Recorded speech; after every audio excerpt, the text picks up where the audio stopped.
사도행전은 독특한 성경이라고 할 수 있습니다. 어떤 면에서 독특하냐 하면 하나님의 나라가 지상에 어떤 형식을 가지고, 즉 땅 위에 어떤 형체를 가지고 형체를 드러낸 것을 나타내는 성경이 바로 사도행전이기 때문에 그렇습니다.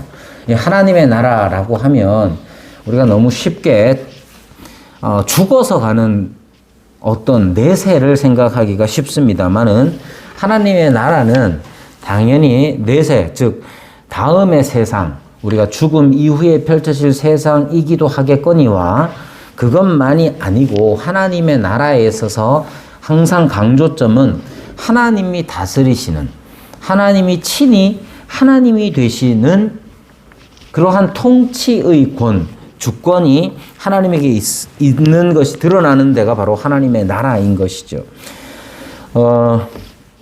그래서 하나님의 나라에는 통치자가 있고, 그 통치자가 당연히 하나님이시며, 그 통치를 기쁘게 받아 순종하는 하나님의 백성이 있는 그곳이 바로 하나님의 나라가 되는 것이죠. 예를 들면 하나님의 나라를 이야기할 때에 항상 하나님의 나라를 이야기할 때에 우리가 맨 처음 쉽게 떠올릴 수 있는 것은 바로 에덴이라고 할 수 있겠죠. 즉 하나님께서는 하나님의 형상을, 즉 하나님과 함께 교제할 수 있는 존재, 피조물, 인간을 만드셔서 하나님은 에덴에서 그들과 함께 거니시며 교제하셨습니다.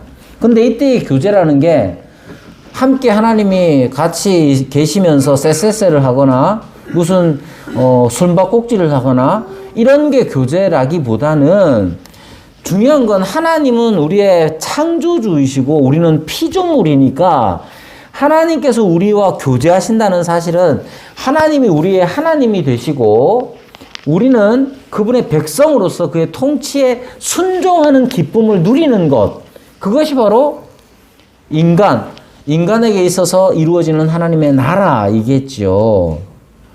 그러나 이것이 인간의 죄로 말미암아 하나님의 나라의 모습은 파괴되어져 버렸습니다. 하나님께서는 그 즉시로 하나님께서는 하나의 약속을 해주시는데, 그 약속은 바로 하나님께서 다시 이 하나님의 나라를 회복시키실 거라는 거예요. 어떻게 회복시키시냐? 여자의 후손을 통해서. 그리고 그 역사는 하나님께서 계속해서 찾아오셔서 하나님의 나라의 어떠함을 보여주시는 역사가 계속 이어져 왔습니다. 대표적으로 족장의 역사를 보십시오. 이스라엘 족장의 역사, 아브라함과 이삭과 야곱의 역사라는 것은 하나님께서 찾아오셔서 하나님의 백성을 삼으시는 역사란 말이에요. 그럼 아브라함이나 이삭이나 야곱의 공통점은 뭐냐? 하나님의 다스림, 하나님의 하나님 되심을 받아들이는 역사가 아브라함과 이삭과 야곱의 역사란 말이죠. 그래서 세월이 지나서 이스라엘이 형성될 때에 그것이 그 역사, 하나님의 다스리심을 받는 범위가 하나의 사람, 한 가족에게서 확장되어서 한 민족을 이루어서 하나님이 하나님 되시며 이스라엘은 하나님의 백성이 되는 역사가 바로 구약의 역사란 말이죠. 그러나 이것은 이스라엘에게서 이루어졌지만, 한편으로는 이스라엘을 하나님께서 하나님이 부르실 때에 이스라엘만을 위하여 부르신 게 아니라 이스라엘을 제사장 나라가 되게끔 부르셨기에, 이스라엘이라는 이 한 민족은 그 씨앗을 담고 있어서 이스라엘이 자기의 역할을 잘 할 때에는 모든 민족, 이방의 모든 민족들이 이스라엘로 말미암아 하나님의 통치를 받게 되는 그 하나님 나라의 보편성의 씨앗을 그들이 담고 있었단 말이에요. 그러나 이것은 보편적으로 확연하게 드러난 것이 아니라 어떤 약속의 형태로, 씨앗의 형태로 그 이스라엘의 역사 안에 담겨져 있었는데, 신약에 와서, 특히 사도행전에 와서 이제 하나님의 통치, 하나님의 나라가 지상에 어떤 형체를 나타내면서 드러나는 것, 그것이 바로 사도행전의 역사요 기록이란 말입니다. 여기에 결정적인 요소는 뭐냐면 성령의 강림과 그리고 성령의 충만이죠. 이것이 가장 결정적인 요소가 됩니다. 여러분, 현대에 와서 이제 하나님 나라 운동이라고 해서 많은 이제 선교 단체를 비롯한 단체들이 이런 하나님 나라 운동이라는 걸 많이 펼칩니다. 이제 대학생 선교 단체 중에서도 하나님 나라를 표방하는 단체도 있고요. 그리고 뭐 윤리 실천 운동이나 이런 것들도 대부분 하나님 나라를 표방하면서 이루어지죠. 그래서 마치 모든 것은 다 전제되었고 다 구비되었고 이제 남은 건 잘 살아가는 것, 윤리적으로 잘 살아가는 것밖에 안 남은 것처럼 여겨지면서 보여질 때가 많이 있습니다. 핵심적인 것은 하나님 나라에 있어서 핵심적인 것은 성령께서 우리 가운데 오시어 충만하게 역사하시는 것, 그것이 하나님 나라에 있어서 결정적입니다. 그리고 이 성령의 충만이라고 하는 것은 당연히 명료한 의식과 신념을 가진 것으로 드러납니다. 어떻게 드러납니까? 사도행전 2장에 베드로가 복음을 선포했을 때에 나타나는 현상이 뭐냐면 자기들이 예수님께 한 일과 예수님께 한 그 일이 하나님 앞에서 어떻게 평가되는지를 알게 된 거죠. 즉 예수님을 자기들이 죽였다는 사실을 알게 되고, 예수님을 죽였다는 사실 자체가 그냥 한 사람을 죽인 걸로 끝나는 게 아니라 하나님께서 예수님을 주와 그리스도로 삼으셨는데 예수님을 죽임으로써 결국 하나님 앞에서 범죄한 자로서 자기들이 명료하게 깨닫게 되는 것, 그것이 바로 성령 충만의 결과인 것이죠. 이렇게 성령께서는 죄인들 가운데 역사하셔서 하나님께로 예수를 그리스도로 믿게 하시고 하나님께로 돌아오도록 하십니다. 이렇게 교회는, 하나님의 나라는 지상에서 그 형체를 드러내고, 그렇게 드러난 형체를 교회라고 부르는 겁니다. 42절부터 보면 하나님의 나라가 지상에 형체를 드러냈을 때에 어떤 모습이었는지를 보게 되죠. 42절부터 보시면 그들이 사도의 가르침을 받아 서로 교제하고 떡을 떼며 오로지 기도하기를 힘썼다라고 말하고 있습니다. 이 안에서 우리는 고대로부터 교회에 대한 믿음의 내용들을 보게 됩니다. 고대로부터 신자들은 교회에 대하여 어떻게 믿었느냐 하면 하나의 거룩하고 보편적이며 사도적 교회를 믿습니다라고 고백해 왔어요. 여기에 하나의라는 말은 교회가 하나가 된다는 거예요. 어떻게 하나가 되느냐 하면 교회가 그리스도와 하나가 되었다는 것을 그들이 믿는 거예요. 그래서 이것을 교회의 일체성이라고 하는데, 한 몸을 이루었다는 거예요. 그리스도가 우리의 교회의 머리가 되심으로써 교회의 지체된 모든 이들은 그리스도와 하나가 되었다 하는 점입니다. 각 사람이 예수 그리스도가 어떤 분인지를 알고 깨달아 회개하여 하나님께로 돌아왔을 때에 그들은 그리스도와 하나 되었다는 사실을 깨닫게 되죠. 이것이 중요합니다. 그래서 그들은 사도의 가르침을 받습니다. 사도는 무엇을 가르칩니까? 예수님이 어떠한 분인지를 알게 됩니다. 그것을 왜 가르칩니까? 그들이 그리스도와 하나 되었기 때문에 그렇습니다. 또한 그들은 서로 교제하며 떡을 떼고 기도하는 그러한 모습으로서 이제 그들의 삶이 단지 자신들의 삶이 아니라 하나님 편에 서서 하나님과의 관계 안에 들어와 있는 삶을 깨닫게 되는 것이죠. 그리스도의 일체성으로 말미암아 교회는 나아가야 할 방향을 분명히 보게 되는데, 그것은 하나님과의 관계가 두드러지게끔 되는 것, 그것이 바로 교회의 거룩이란 말입니다.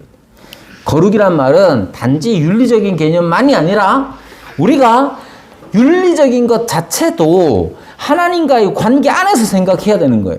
성령의 열매를 말할 때에 성령의 열매가 9가지로 표현되어질 때, 그 9가지는 성령의 9가지 열매가 아니라 단 하나의 열매이되 9면을 가지고 있어서 그 9면은 다 윤리적입니다.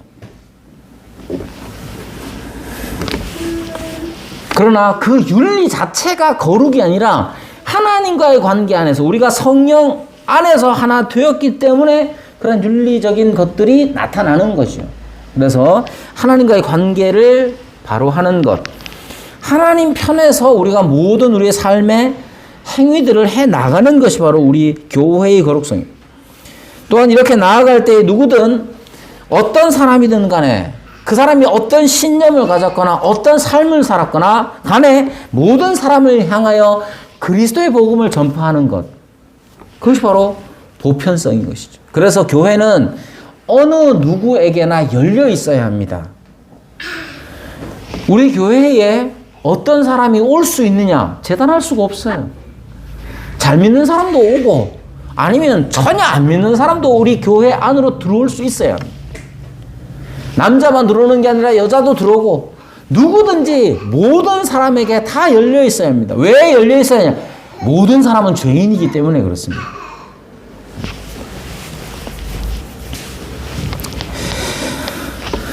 이렇게 하나님의 나라는 이 땅에서 형체를 드러냅니다. 그리고 온 세상을 향해 나아가는 것이죠. 여러분, 교회 생활이라는 게 뭐냐? 교회 생활이라는 게 뭐냐 하면 얼마나 출석을 많이 하느냐의 문제가 아닙니다. 출석 잘해야 됩니다. 자꾸 결석하면 안 돼요. 결석하면 여기 있는 사람, 이상용이라는 사람이 힘들어요. 그러니까 결석 많이 하면 안 돼.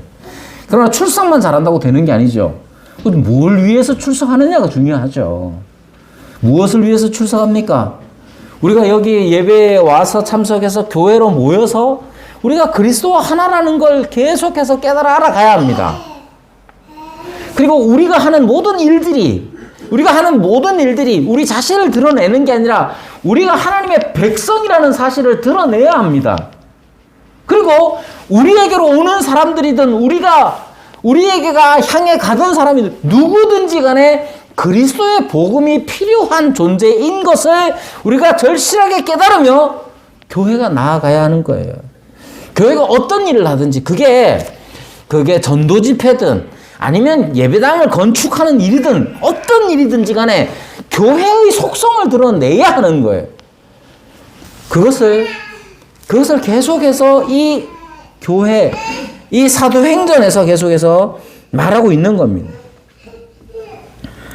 사도행전은 이 하나님의 나라가 진행함에 있어서 또 한 가지 더 드러내는 것이 있는데 그게 뭐냐면 대적의 활동입니다. 하나님의 나라가 이 땅에 임하여 하나님의 나라가 이 땅의 형체를 가지고 이렇게 진행해 나갈 때에 순조롭게 그냥 이루어지는 게 아니라 반대하는 세력들이 있습니다. 반대하는 세력이라는 것은 실제로 우리 눈에 보기에 반대 세력이 있고 그들을 추동하는 근본적인 또 다른 세력이 또한 있는 것이죠. 그래서 사도행전이 계속해서 기록되어지고 있는 것입니다. 그러니까 그의 나라 교회라는 이 땅에 드러난 하나님의 나라가 이 땅에서 존재하며 이 땅에서 계속해서 진행돼 나갈 때에 만사형통이라는 게 있는 게 아니란 말이에요. 지금 우리의 모습만 봐도 그렇잖아요. 만사형통이 있는 게 아니라 갖가지 어려움들이 있는데 그 갖가지 어려움들은 단지 어쩌다가 일어나는 불행 같은 것이 아니라 하나님의 나라를 반대하는 세력이 있다는 사실이에요. 이 점을 간과해서는 안 되는 겁니다. 그럼에도 불구하고 하나님의 나라는 어떠한 저항에도 불구하고 하나님의 나라는 이 땅 구석구석까지 퍼져나가게 되어 있습니다. 어디까지 이를 것인가? 땅끝까지 이르게 될 것이고 언제까지 퍼져나가는가? 주님이 오실 때까지. 수아야 그만 자라. 그만 자고 일나라.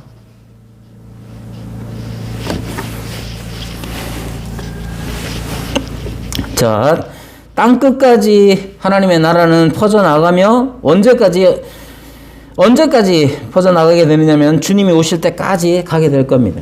그럼 땅끝이 어디냐? 땅끝은 어디인가? 당시의 사람들은 그 땅끝을 서바나, 스페인이라고 생각했습니다.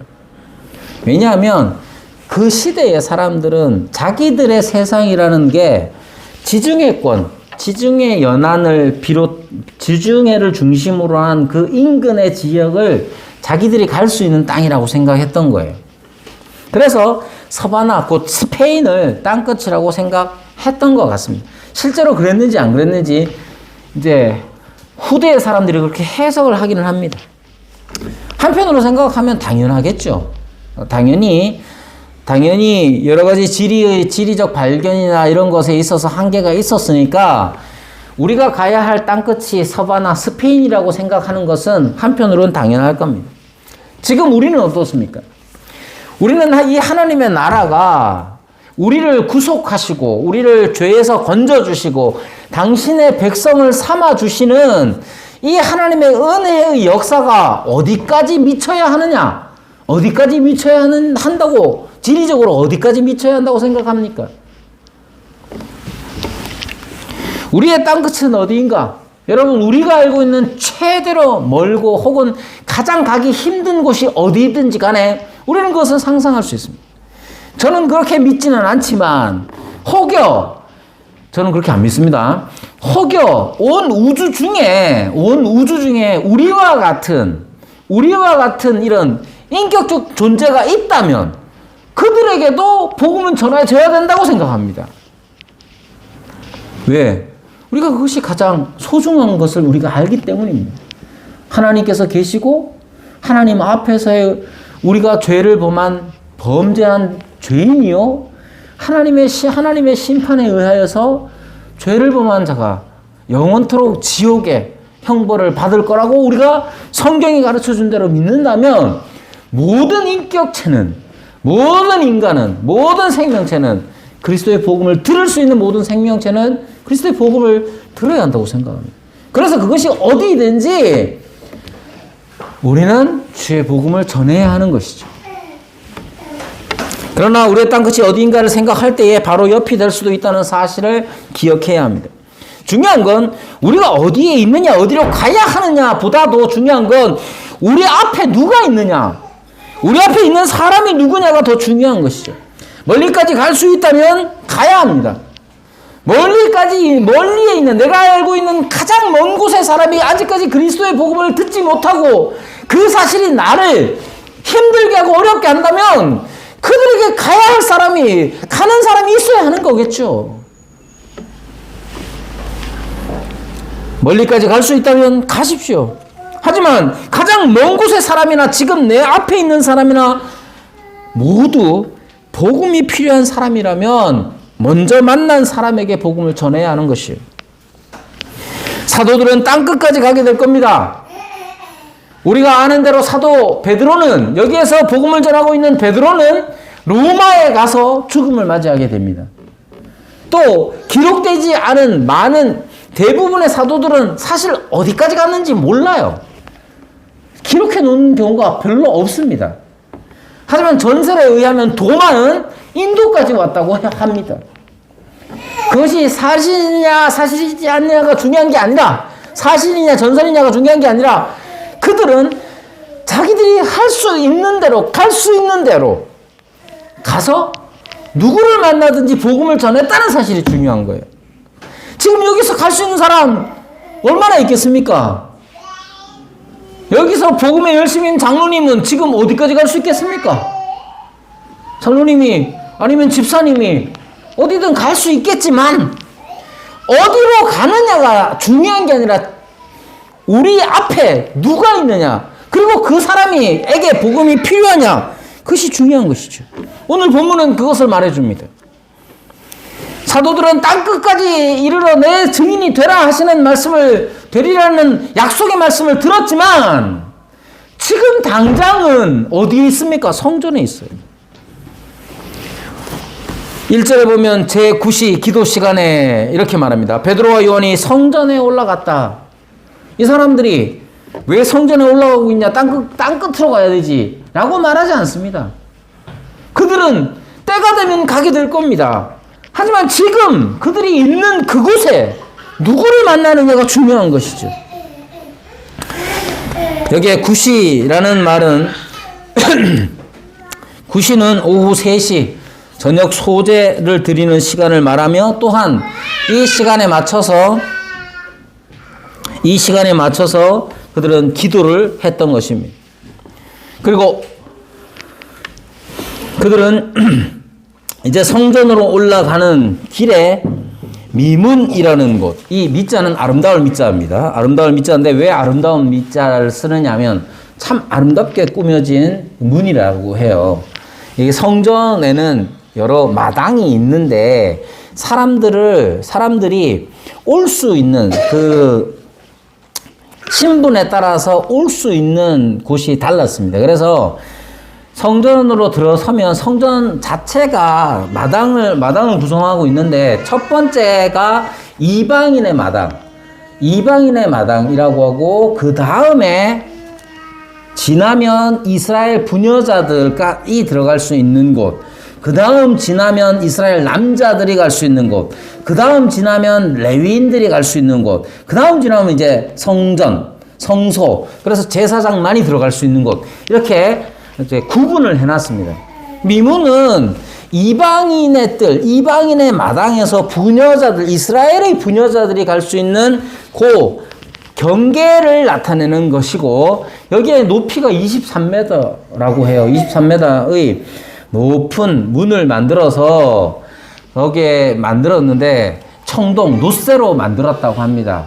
근데 금이나 은보다도 이 노쇠, 청동으로 만든 이 문이 더 아름다웠다고 해요. 그리고 그 노쇠가 유명한 곳이 바로 고린도의 청동이라고 합니다. 아무튼 23m의 거대한 이중문이 달려있는 이 미문에 사람들은 한 사람을 데려다 놓습니다. 그에 대해서 말하기를 나면서 못 걷게 된 이를 사람들이 메고 와서 성전 들어가는 사람들에게 구걸하기 위하여 미문이라는 성전에 그를 두었습니다.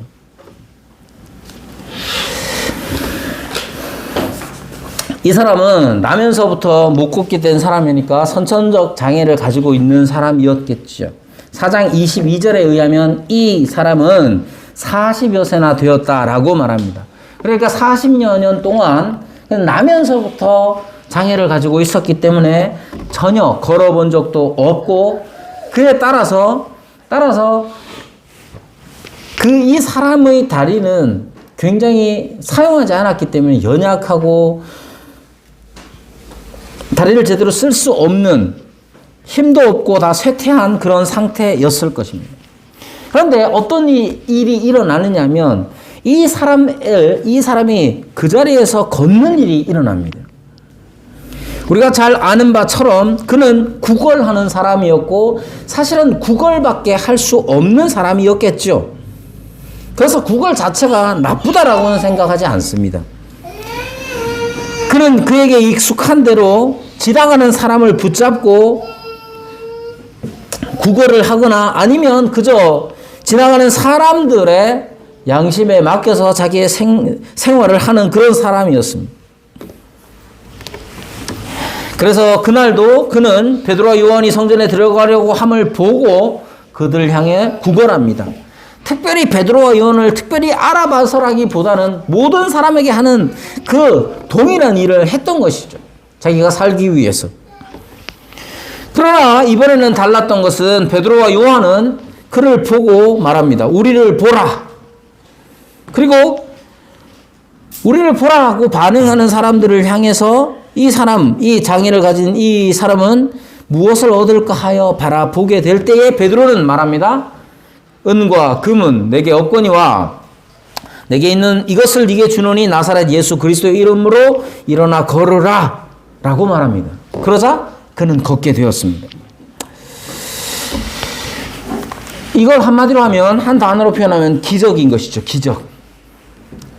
그리고 교회가 시작되고, 즉 2장 42절부터 교회의 모습을 기록하고 난 다음에, 그 다음에 하나님 나라에 대하여 기록할 때에 40여 년 장애를 가지고 살던 이 사람을 일으켜 세우는 기적을 기록해 놓았습니다. 그래서 많은 사람들이 하나님 나라의 확장을 위해서 기적이라는 것이 필요한 것이 아니냐라고 생각합니다.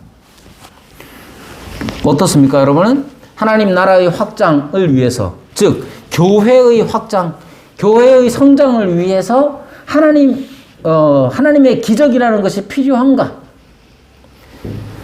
사람들은 기적이라는 것 자체가 잘 일어나지 않으니까 교회가 확장되고 성장하기 위해서 기적이라는 것이 꼭 필요하지 않을까?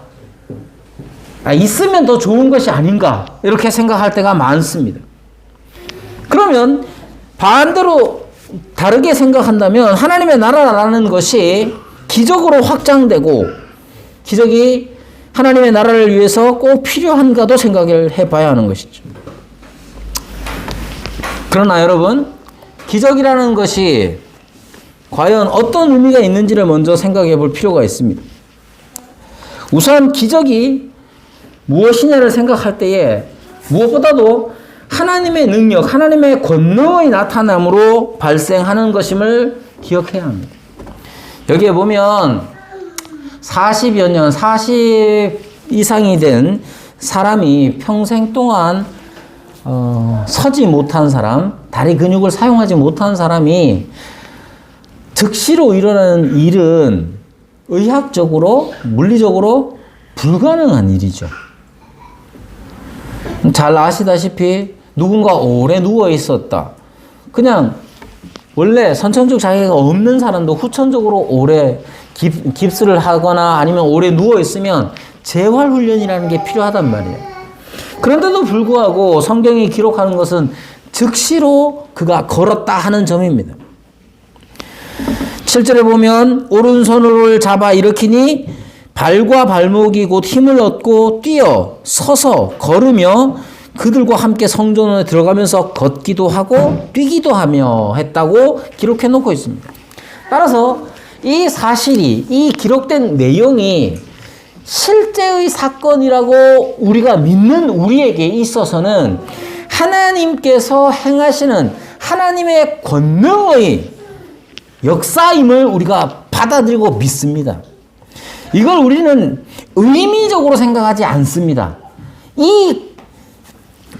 이 사람의 마음이 그러했다고 믿지 않고 이 40여 년 동안 한 번도 걷지 못하고 서지 못했던 사람이 그 즉시로 일어났다 하는 점을 우리는 믿습니다. 그리고 그 일이 어떻게 가능하냐 했을 때 당연히 의학적으로는 불가능하죠. 그러나 하나님의 능력이 여기에 나타났다는 것을 우리가 믿습니다. 그럼 이것이 과연 어떤 의미냐 하는 거예요. 특히 앞서 말씀드린 대로 하나님의 나라가 이 땅에서 확장되어져 가는 그 역사의 기록에 있어서 이 기적이 무엇에 필요하냐는 겁니다. 기적이라는 것을 늘상 생각할 때에 우리는 기적 자체, 하나님의 권능의 나타남, 기적 자체가 그것만으로 모든 의미를 가지고 있다고 생각하지 않습니다. 왜냐하면 길게 보면 이것은 다 일시적이고 소규모요 어떤 지역이나 인물에 한정된 것이기 때문에 그렇습니다. 따라서 항상 기적의 직접적인 결과에만 의존해서 그것만 전부로 알고 나아갈 때에는 기적의 의미가 곡해되기가 십상입니다. 따라서 왜 이런 기적이 발생했느냐를 올바로 알아야 하는 것이죠.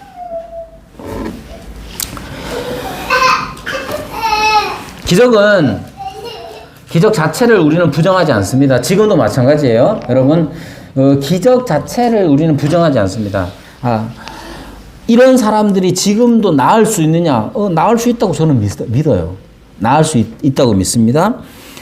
그러나 그래서 기적이 일어난다고 한들 그 사람에게 있어서 어떤 변화가 주어질 것이냐 하는 것이죠. 간단하게 얘기하면 기적이라는 것 자체는 기적 자체로 의미가 있는 게 아니라 그것은 어떤 사인의 역할을 하는 겁니다.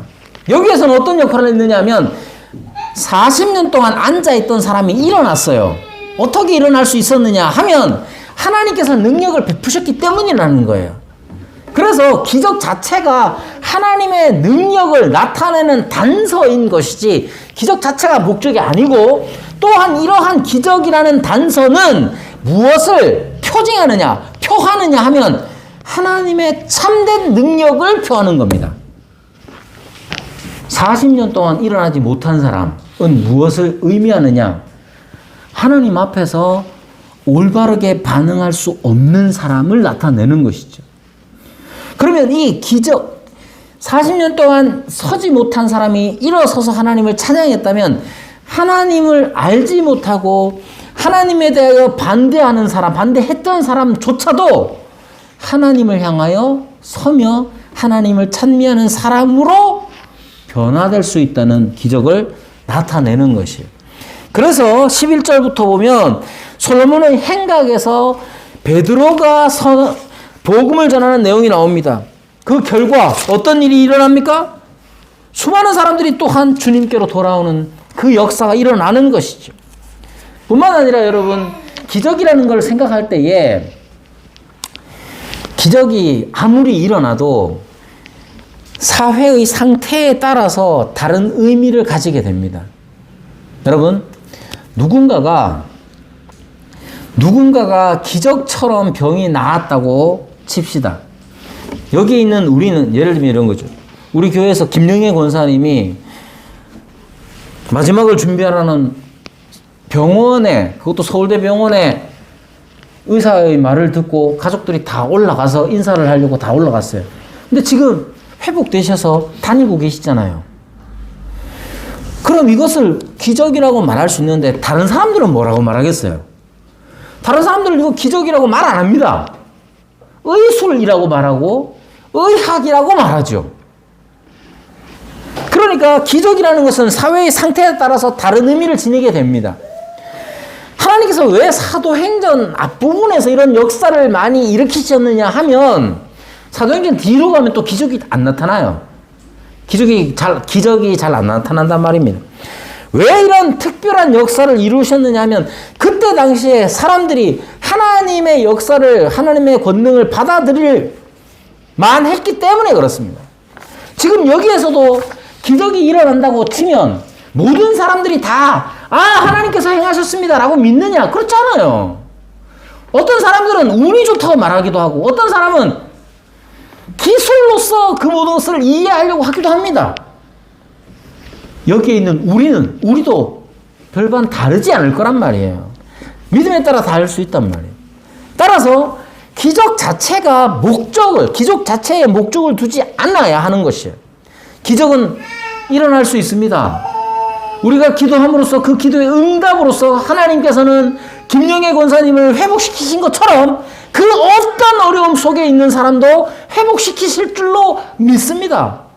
그러나 그것 자체가 목적이 아니란 말이에요. 기적은 하나의 단서이자 사인이에요. 어떤 단서? 그래서 죽었다가 살아난 사람이 있다고 칩시다. 그 사람은 안 죽습니까? 진짜로 필요한 게 무엇이냐를 나타내야 하는 것이죠. 여러분, 기적이라는 것은 마치 이 사람이 아름다운 문에 있다가 그 문을 통과하여 더 아름다운 곳, 곧 성전을 향하여 이스라엘이, 하나님의 백성이 하나님을 예배하는 그 영광 가운데로 나아갈 때에 이 사람은 이방인의 마당, 앞에까지밖에 갈 수가 없었어요. 그에게는 장애가 있었고 그에게는 여러 가지 어려움들이 그들에게 있었기 때문에 더 나아갈 수 없었단 말이에요.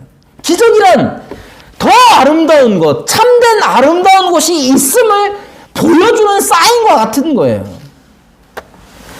그리고 그 기적을 통과하여 어디로 가야 합니까? 미문에서, 아름다운 문에서 기적을 경험하여 어디로 가야 합니까? 하나님을 찬미하는 아름다움으로 가야 하는 거란 말이에요.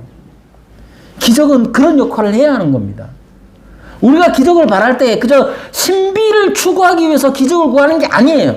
참된 기적은 죄로 말미암아 죽은 우리를 그리스도께서 살리시고 하나님을 저버리고 하나님의 반대편으로 내달리는 우리를 주님께로 향하여 서게 하시고 주님을 향하여 달려가게 하도록 하는 것이 참된 기적이란 말입니다. 여러분, 지금도 여전히 우리에겐 기적이 필요합니다. 여러분들이 생각하는 기적은 대부분 어떤 거냐 하면 이런 거예요. 로또죠, 로또. 한마디로 얘기하면. 서우도 이렇게 반응하네요. 우리가 바라는 기적은 그런 거예요. 그래서 우리에겐 기적이 안 일어납니다. 여러분, 우리에게 진짜 우리 교회에서 일어날 수 있는 참된 기적은 뭘까요?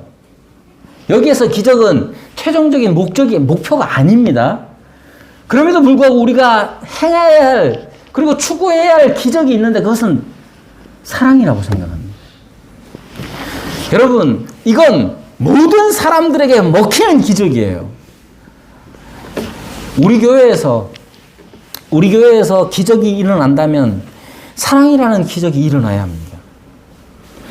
어떤 사랑입니까? 모든 사람을 사랑하는 사랑이 일어나야 해요. 오늘 서우가 오랜만에 교회를 왔죠? 서우를 반기는 것, 마음으로 오랜만에 만난 서우를 반가워하는 것, 그것은 사랑의 기적의 한 부분이라고 생각합니다. 사실 서우는 여기 있는 각 사람들에게 별 의미가 없어요. 너무 상처는 받지 말고. 그러나 여러분, 서우를, 저 어린 아이 하나를 우리가 진심으로 반가워하는 마음이 우리 안에 생긴다면 사실 서우랑 알고 지내서 좋을 게 뭐가 있겠습니까? 그죠? 그러나 이 어린 아이가 우리 마음 가운데 반가움의 대상이 된다면 그것은 우리가 품을 수 있는 기적의 중요한 부분이라고 생각합니다. 왜냐? 교회는 이 어린 아이에게도 열려있는 뿐만 아니라 이 어린 아이도 사랑의 대상이 되고 반가움의 대상이 되는 곳이어야 합니다. 왜 그렇습니까? 우리가 하나님 앞에서 우리가 이 아이처럼 쓸모없는 존재였는데 하나님께서는 우리를 받아주시고 당신의 자녀로 삼으시고 우리를 반가워해 주시고 우리를 사랑해 주시잖아요. 우리가 그런 사랑을 받은 기적의 경험자로서 모든 사람을 향하여 사랑하는 자가 되어야 합니다. 당연히 사랑이라는 것이 내가 아내를 사랑하고 아내가 저를 사랑하는 것과 같은 사랑이 아니죠. 내가 우리 아들을 사랑하는 것처럼 서로를 사랑할 수 있겠습니까? 아니면 창건이를 사랑할 수 있겠습니까? 그건 다른 문제예요. 그렇지만 반가워하고 오랜만에 만난 아이를 반가워하고 뿐만 아니라 그 아이 존재 자체에 대해서 하나님 앞에서 의미를 찾아가는 일, 그것이 교회가 이룰 수 있는 사랑의 기적이라고 생각하는 거예요. 그럼 이게 다냐? 다가 아니죠. 이것은 미문과 같아요. 아름다운 문과 같아요. 그래서 우리에게서 일어나는 이 사랑의 기적으로 말미암아 이 문을 통과하여 참된 하나님의 사랑, 참된 아름다움으로 가도록 해야 되는 거예요. 여기 보면 사도 베드로와 요한이 어떻게 얘기하느냐면 은과 금은 내게 없거니와 내게 있는 이것을 네게 주노니 그래서 뭘 줬느냐? 여러분 뭘 준 것 같아요? 나사렛 예수 그리스도의 이름으로 일어나 걸으라고 말만 하지 않았다는 거예요. 그들이 무엇을 하냐? 오른손을 잡아 일으켰습니다.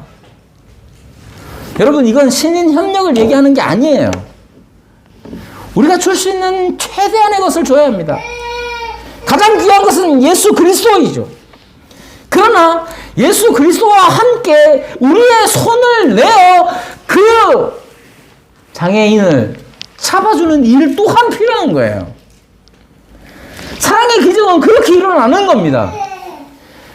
교회가 함께 추구해야 할 기적, 병든 자가 낫는 것, 실패한 사람이 성공으로 가는 것, 다 우리가 기도해야 할 바입니다. 그러나 우리가 진정으로 추구해야 할, 우리의 뻗어야 할 오른손은 우리 사랑의 기적입니다. 누구에게든지 그리스도의 사랑으로 그를 대하는 것, 그 일이 일어날 때에 그게 다가 아니에요. 그것은 그냥 미문에 해당되는 거예요. 이 아름다운 문, 이 미문을 통과하여 진정한 아름다운 하나님을 찬미하는 곳으로 나아가게끔 하는 거예요. 그래서 우리에겐 기적이 필요합니다. 여러분, 우리 교회는 기적이 일어나는 교회여야 합니다. 병든 자가 일어나는 것뿐만 아니라 죽을 수밖에 없는 사람이 살아나는 그것뿐만 아니라 그리스도의 사랑의 기적이 일어나서 누구에게든지 사랑으로 대하는 그 기적이 결국 하나님을 사랑하는 생명의 아름다움으로 인도하게끔 될 것입니다. 그 일을 위해서 함께 기도하는 저와 여러분이 되기를 바랍니다.